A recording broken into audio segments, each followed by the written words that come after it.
दरम्यान या आरोपांवर बच्चू कडूंनी तिखट अशी प्रतिक्रिया दिलेली आहे। कपटी राजकीय पक्षांसाठी कपटीच आहोत असं बच्चू कडू म्हणाले। बच्चू कडूंनी भाजपला खडेबोल सुनावले। बच्चू कडू आणि भाजपमधील संबंध बिघडलेत असं दिसून येतंय, तर बच्चू कडू यांनी भाजपवर थेट प्रहार केल्याचं पाहायला मिळतंय आणि लोकसभेतल्या बंडखोरीमुळे आता प्रहार आणि भाजप संबंध विकोपाला गेल्याचं दिसून येतंय। त्यामुळे विधानसभेमध्ये आता विधानसभेपर्यंत बच्चू कडू हे महायुतीमध्येच राहणार का असा सवाल या ठिकाणी उपस्थित होतोय। तर जरी ते महायुतीमध्ये राहिले तरी देखील लोकसभेमध्ये ज्या पद्धतीने त्यांनी बंडखोरी केलेली होती, आपला उमेदवार उभा केला होता, त्याच पद्धतीने यावेळेला तर सुद्धा तसंच काहीसं करणार नाहीत का असा सवाल या ठिकाणी उपस्थित होतोय। दरम्यान जेव्हा बच्चू कडू यांच्यावर गंभीर आरोप करण्यात आले, त्याचबरोबर त्यांच्यावर टीका होत असताना आता बच्चू कडूंनीही भाजपला खडेबोल सुनावले।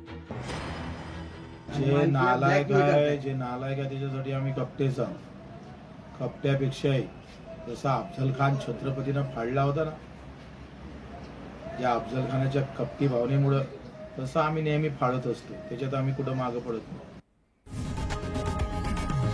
लोकशाही मराठी ऐका, पहा, जागरूक रहा।